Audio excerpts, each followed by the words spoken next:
Hey, welcome back to DieCash Cars. So today I got a good topic for you guys. I hope it's going to be a fun one. And I'm going to go through this all in show and tell format. But first, up on screen here, you got the 2022 release of the 83 Silverado. Popular cast, even though it's just a mainline, this cast is just legendary. This car never sits on the pegs. Everybody always takes it. But you'll notice the one that I have right here is a little different. It does not have side tampo graphics.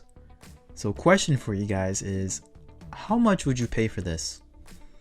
$1, $2? You know, again, it is a very sought after cast. You could almost say this is a one-off error. Could you go 10, 15, 30? Try $60, guys. That's the last comp that this car in naked form like this kind of error, has sold for on eBay just this past month. But the honest truth, guys, the amount that you should be paying for this car is $0. And the reason is, I did this. I bought this car with tampos on the side. I acetoned the package. I took the car out. I used the dry erase marker, took off the tampos, placed it back into the blister and super glued it. You could do this with this car if you have one. So do not pay $60 for this car. If you find it in naked form, great, you know, because then you know yourself that it's legit. But my advice to you guys is be very cautious when you guys find errors out there being sold by other collectors. You just never know if it's legitimate or not, and everyone is just so good at customizing opening blisters without showing any indication of it.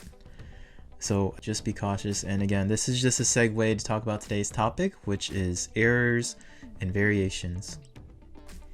So errors and variations come in all different forms, and coming from the production industry, how I understand errors and variations is it's just part of the process, taking into account all the different variables from the production site. So different operators, different assets producing it. So for those reasons alone, I don't value errors and variations very high. So a perfect example of all of this, I have here the 2006 first edition of the Nissan Z, or better known as the 350Z. The original version is this one here with the silver cold-mold wheels. There was a planned variation with the faster than ever wheels. This was injected randomly throughout the release of this car. And then on the right here, you can see I have an error short card where the Nissan Z does not have any graphics on the side of the car. So earlier in my collecting days, I really did value errors and variations, which is how I came to acquire this naked 350Z. And every time that I've looked at this card, I have analyzed it.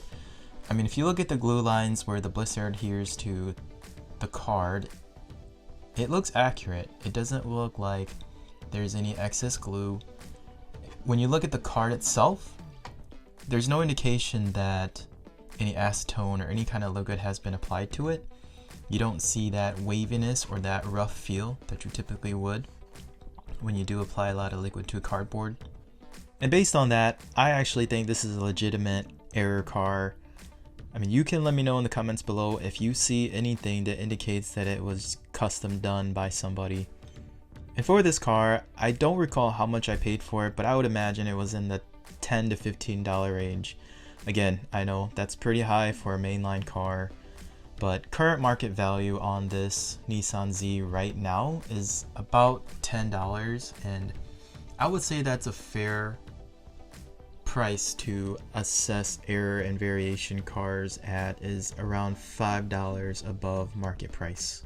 However, there are exceptions, and you do have to take into account different factors like how popular a cast is, the audience or the group of people who would be interested, and also different types of releases that may command more or less value. Wrong or missing wheels, another popular error that a lot of collectors do look for. Got a couple examples here for you. So this is the first edition Honda CRX. You can see clearly that the wheel on the back is not the same as the wheel on the front. So a comparable in price that I found for you guys off eBay right now was a Honda Civic FK8, so also from 2019, had a similar wheel error on the back, and that sold for $45. On the right here, you got Matchbox Corvette C8. So if you guys follow me on Instagram, which is DieCash_cars, you can see that I actually posted this car up when I found it, and I do have a store pic just to prove that it is a real error. But you can see there's no wheels on this car, and I think this is hilarious because when the C8 Corvette was released, there was a bunch of memes and a bunch of posts on Facebook and social media about a guy who had his wheels off his C8 stolen, and then immediately after there were Craigslist posts for Corvette C8 wheels for a couple $1,000s. So again, I just think it's so perfect that Matchbox put out an error like this. And again, I feel like it's pretty one-off because I haven't seen anybody else post it. I couldn't find anything on eBay as far as a sold listing or even a current listing. Nonetheless, guys, I do not doubt that there aren't some very talented customizers that can't make these kind of errors on these cars. Swapping out wheels, keeping the rivets on, again, sealing it back into the card, and nobody would ever know. So be very cautious. We all know that there are sold listings out there for $30 to $50 a piece on errors just like this, but you just never know if they're legitimate or not. So here I have a factory variation example for you guys. So this is the 2010 Nissan Skyline R34 in blue. But you can see that the color differences between the two. You got the lighter version on the right and the darker one on the left. And it was actually noted that way from the seller. Someone you guys might recognize, Lamley Group, Mr. John Lambert himself. This is an actual car from his collection that he had sold on eBay about a year ago.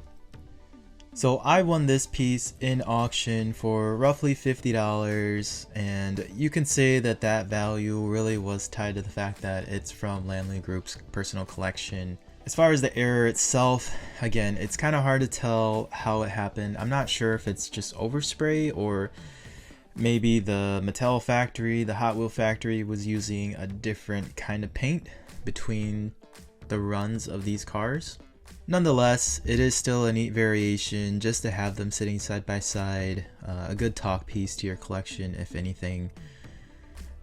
It's very hard and very subjective to put a value on this moving forward. Again, I have it tied to being from Lamley's collection, so I can see a piece like this going up in value. However, if it wasn't from Lamley's collection, it was something I just randomly found, I'm not sure how much value you can tie on something like this moving forward. And one of the favorite errors in my collection, you guys might have seen me post this on Instagram, but this is the Gumball 3000 Subaru Impreza WRX, the bug eye version, car culture, and it is naked. So you can see this is what it should look like with the graphics on the side here, and the one in pack doesn't have any graphics at all. And I will say that this is a legitimate piece because I did get it from a buddy, and the thing about car culture too is that it's a lot harder to acetone this blister off. Believe me, I've tried for my own personal customs, not to sell anything to anybody. The other aspect of car culture pieces in premium models is that Hot Wheels does clear coat the entire outside with the tampos underneath the clear coat, so you can't dry erase tampos off. If you do find any naked premium models like this in the wild or on the secondary market, I do feel like they have a higher probability of being legitimate. As far as comparables, what I could find on eBay sold listings, there was a Golf car culture Ford Mustang that recently sold for around $47. So that's kind of where I would value this naked Subaru Impreza WRX STI, whereas the current market price for this car is around $20. So this error would bump this car up roughly $20 to $30. And yes, you can even find errors on super treasure hunts. So what I have here is the Nissan Skyline R32 Super Treasure Hunt, and the error with this one is a tampo slide of the quad taillights of the Nissan Skyline. You can see that they are on the bumper and not on the taillights where they should be. So I have no clue what the value of this super treasure hunt is. I mean, current market price for a regular version of this would be around $80 to $90. So I'm not sure if it kind of follows the mainline rule of thumb where we just apply an extra $5 to it, or maybe it's a $20 increase or a $30 increase. Again, it's very subjective. It is a Skyline. It is a more sought after cast. So I'm sure that'll play into it. But again, at the moment, it's not for sale. It's something that I just enjoy having. So this is not an error, but you guys might have seen as of late, big news about the Legends Tour R32 is that a lot of folks do seem to be getting ones without the verbiage on the graphics. So you don't see the number 7, you literally just see the giant white graphic, but you don't see any of the wording here. I know Lamley Group actually pulled one of these, and currently on eBay there's a few on sale, or a few that have sold already, in the $300 to $350 range, which is pretty insane. So again, I don't have the error. I wish I did, but the question is, should we be tying that much value to something that was just another person's error? So that's what I got for you guys today. Let me know in the comments what you think about errors and variations. Which cool ones have you found, and how you guys value them? Like and subscribe, and I'll see you guys next time on DieCash Cars.